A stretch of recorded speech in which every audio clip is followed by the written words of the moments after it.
Welcome to the Tove Podcast for our second segment in our interview with Dr. James Tour, one of the leading scientists of the world today, named one of the top 50 influential scientists, and a Jewish believer in Jesus, which is why he's especially relevant to us here on the Tove Podcast, a ministry of lifeandmessiah.org.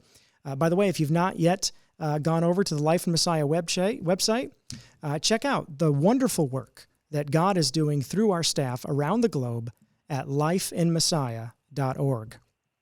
Well, Dr. Tour, welcome back for this second segment of the Tove Podcast. I'm wondering if you could tell us about something that I really don't have any clue about, and that is nanobots in the future. Okay, well, different people have different views of what nanobots really are, but we work on molecular-sized machines, which are about 1 to 2 nanometers, 1 to 3 nanometers in size. We first started making these nano cars that are about 2 nanometers by 3 nanometers, where we could park about 50,000 of them, 50,000 across the diameter of a human hair. Wow. So they're really quite small. You can't see them, but we can see them under microscopes, and we know their entire structure just by the chemical signatures that they present to us using a technique called spectroscopy. And but we drove those across different surfaces, and then we built little motors and put them in the nano cars. And now what we do is we just take the motors and we will use them to drill into cells to kill biological cells. Why would we want to kill a biological cell? Well, what if it's a cancer cell or a bacterium or a fungus,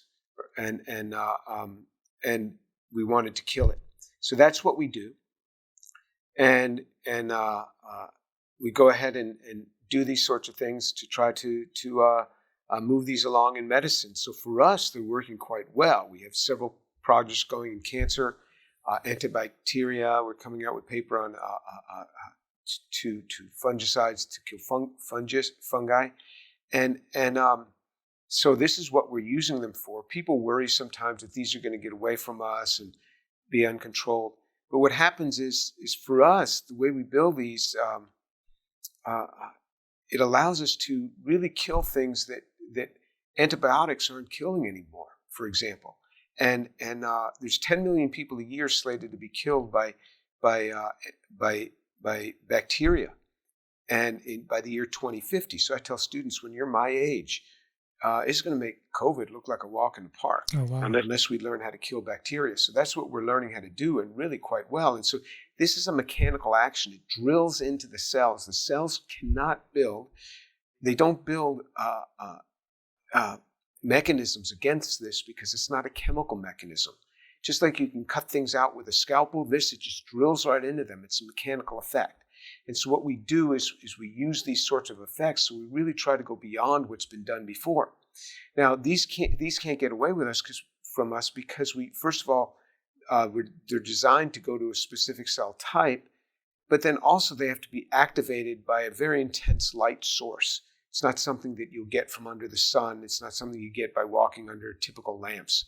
And so they can't turn on anyway. And without these intense light sources, they don't activate. So in this way, they're safer than normal pharmaceuticals.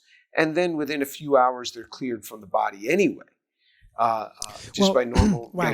chemical mechanisms. Wow, this is that's fascinating. So we have little nanobots, which are like very small cars with engines, and your goal is to drive these into a bad cell so that the cell can essentially be killed. So is this being used today in the field of medicine, or is it still just kind of in theory and in trials? Okay, so let me correct you a little bit. So we started by making nano cars. But then what we did is we just took the motor from the nano cars we were making. So we no longer have the wheels and the axles and the chassis. Okay. And and so it's just the motor that spins like a drill, and it drills into cells. And now we have newer versions that we're designing, like molecular jackhammers that break on in. But in any case, these are used today on animals, on rodents, that we use in the lab. So that it's gone from cells in a dish to lab animals. That's where it is now. And the hope is that we get this translated in the next few years to go into clinical trials. So we are at the stage of applying for what's called an IND, an investigational new drug, to begin to move these into the clinic. We've shown them to be non-toxic, and so that was the first steps, and now we can begin to get these presented to the FDA in this way. Okay, interesting. So are you seeing results in animals then that you'd like to see? Yeah. Oh, yeah. In animals, it's working great. Okay. It's working great. I mean, we are knocking out tumors amazingly. We're knocking out cancer, and then we have other models where we use it on other organisms where we're knocking it out on. We're destroying the bacteria. We work on burn models because people have undergone burns. They have a lot of bacterial infections that form on the skin that can be really hard to knock out. And we're looking at burn models on organisms to show that this is working in vivo in a living organism. So yes, it's absolutely working. Wow, interesting. And did you invent these little engines yourself, or was that a team, or was these things been around for a long time? Okay, so there's little motors called Feringa motors, which have been known. They were invented by a man named Ben Feringa, and he received the Nobel Prize, I think, in 2016 for these motors that spin. Our first generation motors were based on his designs, and then we modified his design. So it was a modified Feringa motor to allow it to interact with a cell. So we had to modify the structure so that it would interface well with a cell. And we modified it so that it would, instead of being excited with UV light, which were the original designs, we moved it toward the visible region. And now we've come up with a totally new design that is more like a molecular jackhammer that's activated through near-infrared light rather than visible light. And what this allows us to do, it allows us to have much deeper penetration through human flesh. So we can penetrate about 10 centimeters deep. That's important because now with a 10 centimeter deep penetration, we can use a light outside the body and just about hit any other part of the body because of the depth of penetration. Wow, that is fascinating stuff, and certainly a matter for our prayers. That, if these types of mechanisms can be successful in eliminating things like cancer, I mean, praise the Lord that He's allowed us to come to this kind of technology. Yes, cancer is pretty insidious, and so nobody wants to use the word cure because everybody who's used the word cure has been wrong. So hopefully we'll be able to really knock it down and set these things back. A totally new mechanism of doing it using mechanical action at the nanoscale. Okay, fascinating. Well, we certainly hope that's successful. Let's transition just a bit here. You work in an academic field. You're at Rice University. You have to teach, and you already mentioned in segment one that sometimes you have to be careful about what you're saying. As you know, our schools, our universities, there are plenty of documentaries out there. Our museums here in the United States declare that life arose by chance, without God's involvement. What are the problems you see with that theory? And as well as, I don't know if this would be the same theory or a little bit closer, as well as Darwinian evolution. Well, let's take the first one first, the origin of life. Just like people can't say that it arose by chance, I can't say that it arose because of God as a scientist. There's nothing there. There's nothing there in science that says God made life. I know pastors love to say that. Lots of people want me to say that. I'm not going to say it because I can't prove it as a scientist any more than any scientist can prove that you can take inorganic and organic small compounds and create life. So the burden of proof is on these scientists that talk about the origin of life, that say that it's figured out, and it's very easy to defuse them. I just start asking a few questions and everything starts to wither around the edges.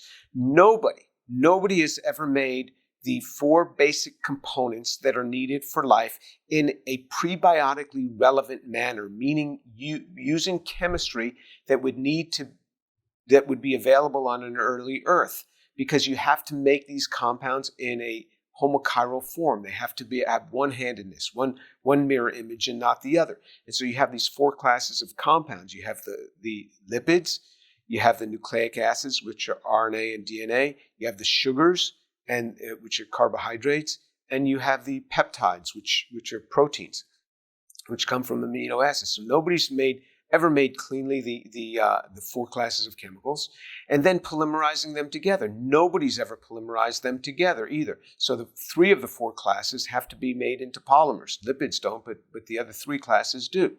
Nobody's ever done that. Nobody knows the code, the arrangement of them coming together, how that would be. But even if you gave a scientist all of the chemicals, all in polymerized form, and with whatever code they want, could they assemble them into a living cell? And the answer is no. Nobody in their right mind who's a scientist would claim that they could do that. And then even if you gave them a cell that just died, because certainly a resurrection of a cell should be easier than a de novo synthesis of a cell. If the thing just died, could you bring it back to life? And the answer is no, because we don't even know how to define what it is we just lost when we went from life to no life. That's how clueless we are on the origin of life. And people say, well, we're very close to figuring out this out. We are not, because every year the target moves further away from us as we learn more about the cell. Something about chiral-induced spin selectivity, where you have to have almost complete homochirality throughout the system in order for the cell not to burn up. So it's not like chirality could have come as a second thought on an evolutionary process. It had to be there before life could have begun. Nobody understands the interactomes, where you have just protein-protein interactions in a single yeast cell has 10 to the 79 billion combinations of how these things can be arranged, and only a few of them are going to work. And it's through these non-covalent interactions that you get the information transfer in a cell. Nobody knows how to solve this thing. That's called the Leventhal paradox 2.0. And so there are these things that have just come up in the last few years that make the target of a cell much more complex.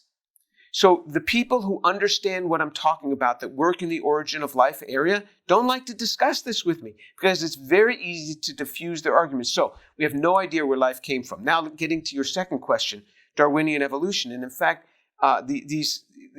this idea of Darwinian evolution, of slow, gradual change, is actually not present in the fossil record. What you see in the fossil record is very short periods of very intense change occurring. This punctuated equilibrium, it's called. So this whole idea of gradualism is essentially non-existent. And this is not just Jim Tour saying this. This is Gould was saying this in 1972. And so then also it's not so much natural selection as it is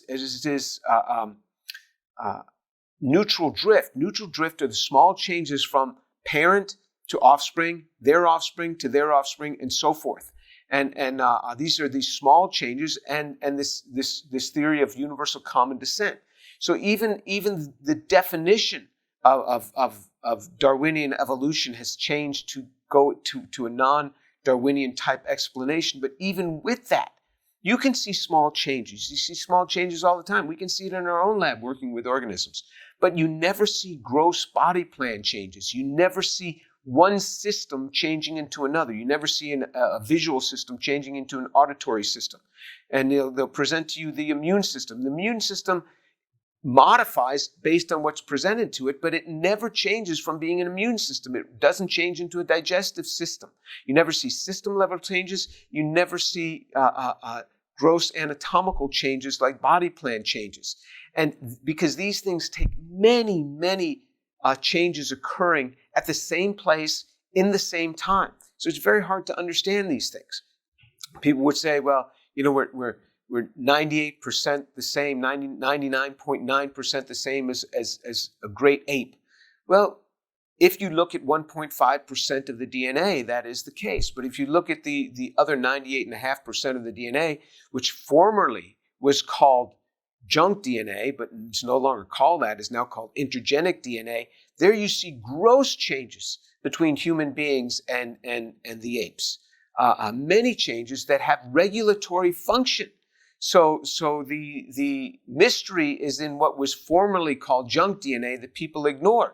Well, you have 98.5% of the genome was previously ignored. And when you don't ignore that, then you start seeing these total differences. And this has been exposed through a big project called Project ENCODE, which is not a Christian thing. This is funded by the US government, Project ENCODE, to find out what are these regulatory functions? What is the function of what was formerly called junk DNA?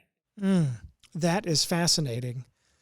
I'm just guessing that being in your field, you publish a lot of papers, you speak to a lot of people, you get invited to a lot of events.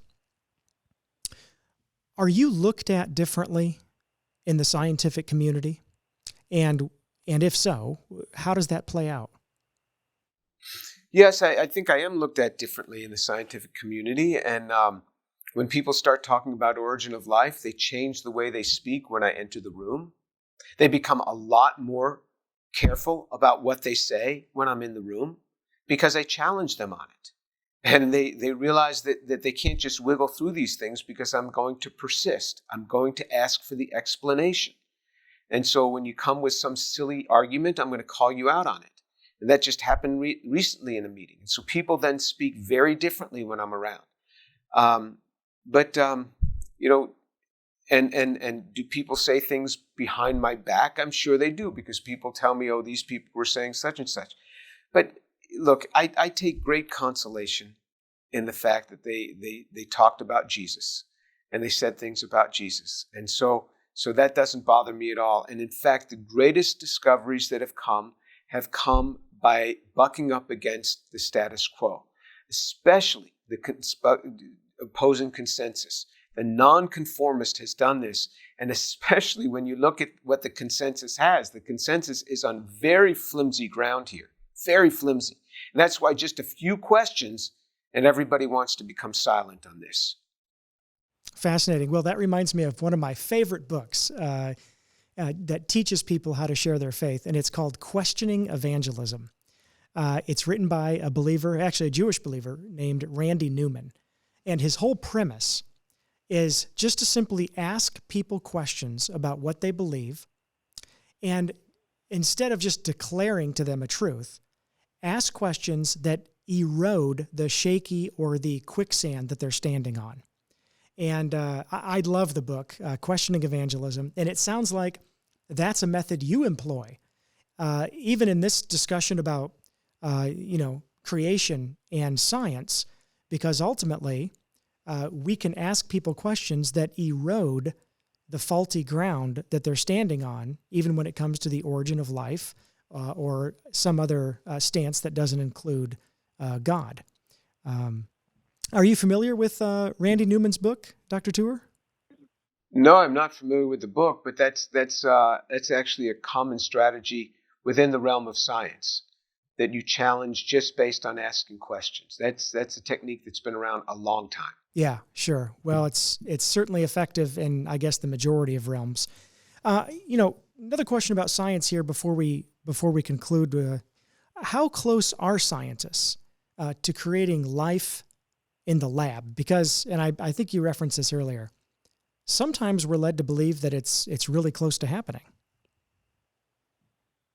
Well, certainly origin of life researchers say it's very close to happening. Some have even made claims that in the next 3 to 5 years they'll have it. It's interesting, those claims were made in 2011 by a Harvard researcher, Jack Szostak, made those claims in 2014 maybe. He said in 3 to 5 years. So we've blown past that. We're nowhere close, absolutely nowhere close. And the target gets further away because every year we learn more about the cell that makes it more complex. And so we're further away from figuring this thing out. And I don't know how close we are, but it's nowhere soon. Nowhere soon. And it's way beyond my lifetime and way beyond the lifetime of my students. And I am as bold to claim right to their faces, to the Origin of Life community, that you will die of old age before you ever figure this thing out. And your students will die of old age before they ever figure this thing out. So that's how unclose we are. Gotcha. Well, that's not very close.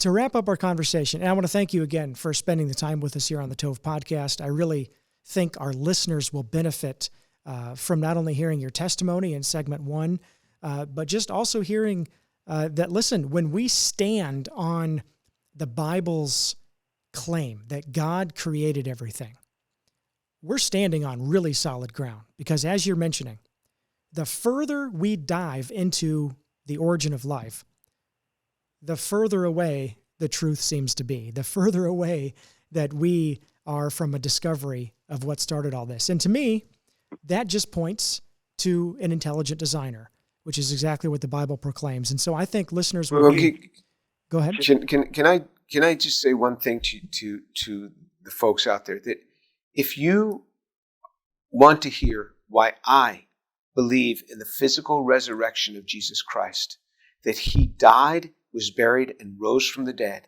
If you want to hear why I believe in the physical resurrection of Jesus Christ, and you are not a believer, so this is not an invitation to people who already believe in that.